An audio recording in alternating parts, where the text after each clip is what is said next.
Hey everyone, welcome back. Today, we're diving into a straightforward guide on how to withdraw Ethereum from your Coinbase wallet and transfer it to Binance in 2025. Whether you're looking to trade, stake, or just diversify your crypto holdings, this step-by-step process will make it easy and secure.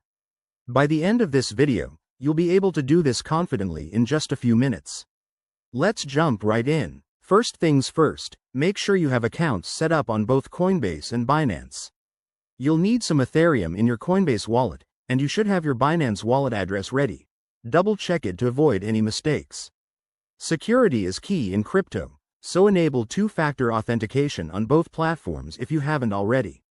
Step 1. Log into your Coinbase account. Head over to the dashboard and find your Ethereum balance. Click on it to access your wallet options. Next, select the Withdraw or Send button for Ethereum. This will prompt you to enter the recipient's address. Step 2. In the withdrawal form, choose the Ethereum network. Stick with the main Ethereum network for compatibility. Paste in your Binance deposit address. Be precise here. One wrong character could send your funds into the void. Enter the amount you want to withdraw, keeping in mind any network fees that might apply. In 2025, fees can fluctuate, so check current rates to minimize costs. Step 3. Review the transaction details carefully. Coinbase will show you a summary, including the destination address and estimated arrival time. Once you're satisfied, hit Confirm and approve the transaction via email or 2FA.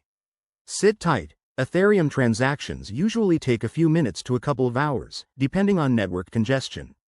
After that, hop over to your Binance account. Go to your wallet section and refresh it to see if your Ethereum has arrived. If everything checks out, you're all set. Remember, always monitor your transactions and keep an eye on market prices. That's it for this quick tutorial. Withdrawing Ethereum doesn't have to be complicated, and following these steps will help you stay safe. If you found this helpful, give it a thumbs up, subscribe for more crypto tips, and drop a comment if you have questions. Thanks for watching, and see you in the next video.